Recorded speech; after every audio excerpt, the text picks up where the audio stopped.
Mateus, capítulo 26.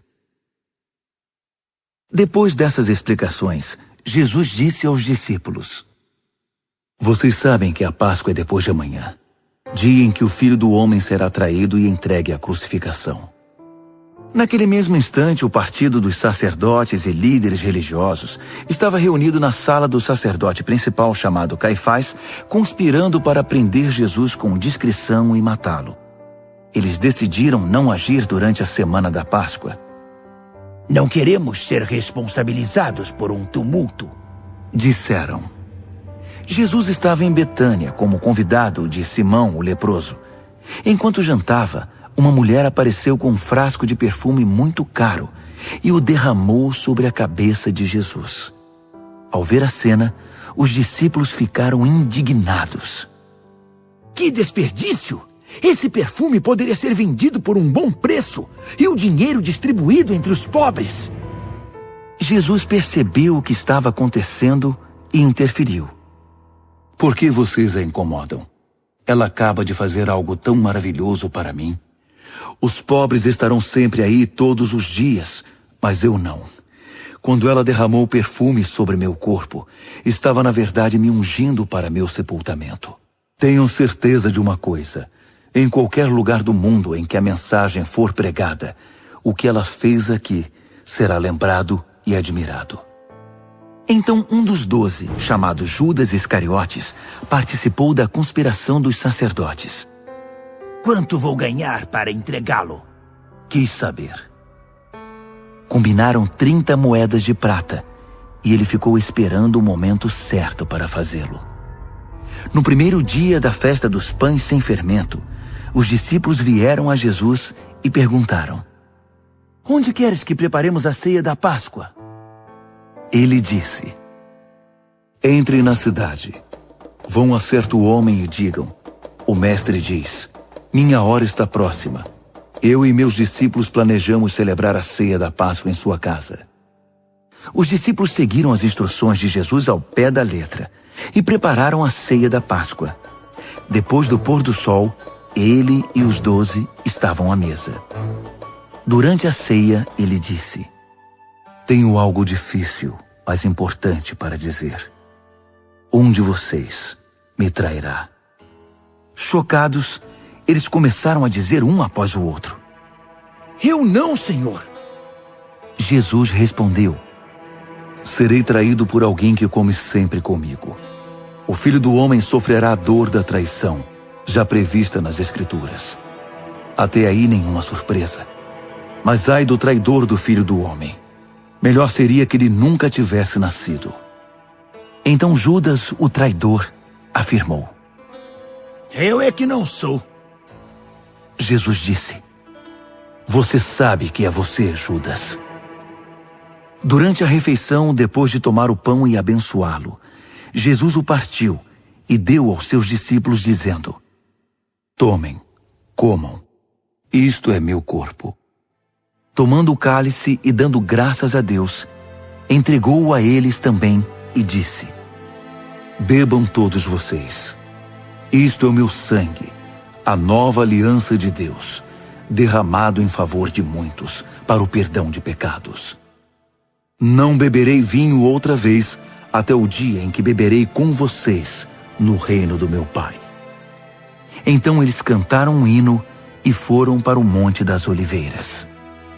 Jesus alertou-os: Antes que a noite termine, vocês irão se dispersar por causa do que vai me acontecer.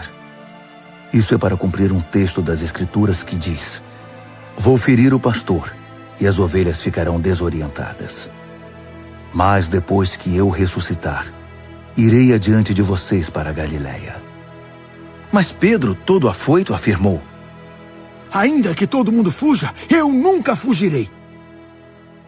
Jesus respondeu: Não tenha tanta certeza. Ainda esta noite, antes que o galo cante, você me negará 3 vezes. Pedro protestou, falando sem pensar: Ainda que eu tenha de morrer contigo, jamais te negarei. Todos os outros disseram o mesmo. Então eles foram para um jardim chamado Getsêmani. Jesus disse aos discípulos: Fiquem aqui, enquanto vou orar mais adiante. Levando consigo Pedro e os 2 filhos de Zebedeu, ele mergulhou numa tristeza agonizante e declarou: a tristeza que sinto é uma tristeza de morte. Fiquem aqui e vigiem comigo. Indo um pouco adiante, prostrou-se no chão, orando: meu Pai, se há algum meio, livra-me. Afasta este cálice de mim. Mas, por favor, não seja o que eu quero, mas sim o que tu queres. Quando voltou aos discípulos, encontrou os 3 dormindo e disse a Pedro: vocês não podem aguentar nem por 1 hora. Fiquem atentos. Orem sempre para que não caiam em tentação antes mesmo de perceber o perigo.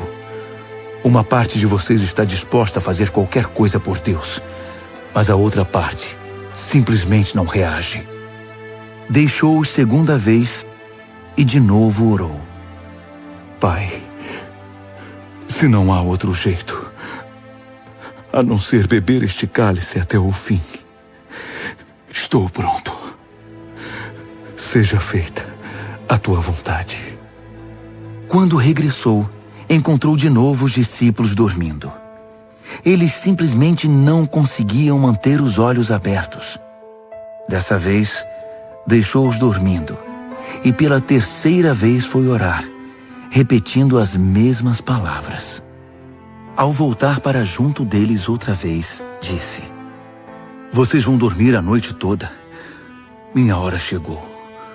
O Filho do Homem está prestes a ser traído e entregue nas mãos dos pecadores. Levantem-se. Vamos.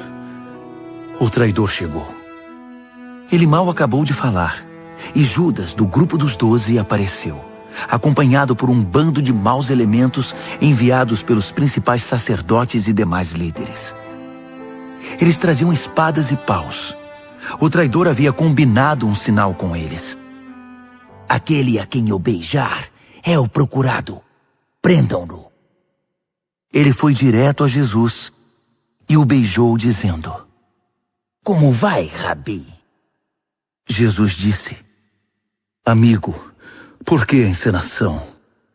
Então eles se aproximaram e o prenderam com muita brutalidade. Mas um dos que estavam com Jesus desembainhou a espada e atacou o servo do sacerdote principal, cortando-lhe a orelha. Jesus, porém, reagiu: não! Põe a espada de volta na bainha. Quem faz uso da espada, por ela será morto. Não entendem que eu poderia agora mesmo clamar a meu Pai, e 12 exércitos de anjos, até mais se eu quisesse, viriam combater a meu favor? Mas se eu fizesse isso, como se cumpririam as Escrituras? Elas dizem que tem de ser assim. Jesus então se dirigiu a eles: o que é isto? Vieram me buscar com espadas e paus, como se eu fosse um bandido perigoso?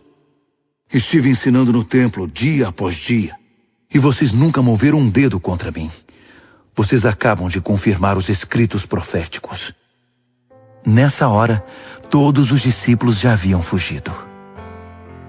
O grupo que prendeu Jesus levou-o perante Caifás, o sacerdote principal, ao local em que os líderes do povo e os líderes religiosos estavam reunidos. Pedro seguira a uma distância segura. Quando chegaram ao pátio do sacerdote principal, ele se esgueirou e misturou-se com os servos para ver o que ia acontecer. Os principais sacerdotes, conspirando com o concílio judaico, tentavam forjar acusações contra Jesus para condená-lo à morte.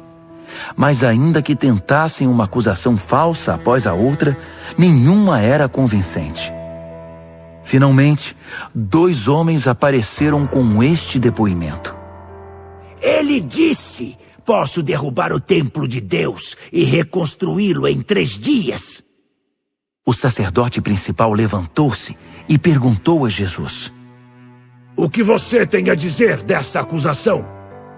Jesus manteve silêncio.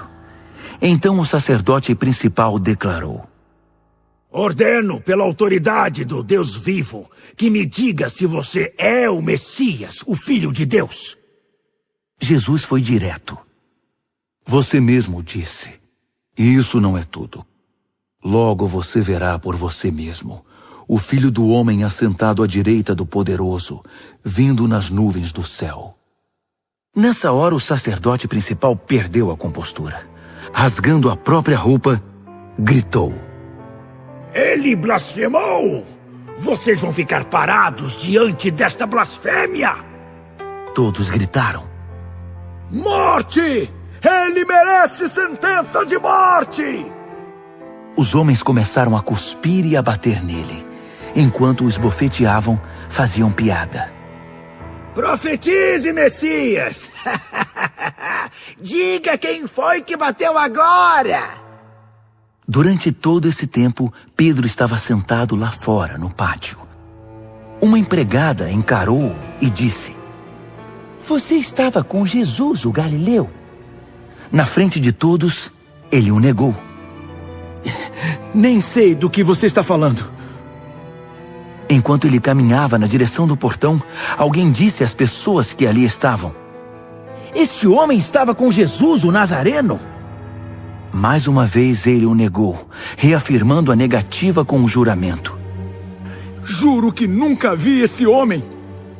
Pouco depois, alguns dos que estavam ali aproximaram-se de Pedro e disseram: Você é um deles!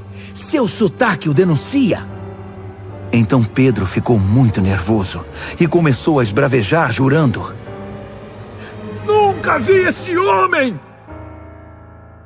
Nesse instante, um galo cantou. Pedro lembrou-se do que Jesus dissera: Antes que o galo cante, você vai me negar 3 vezes. Então, ele saiu dali e chorou muito.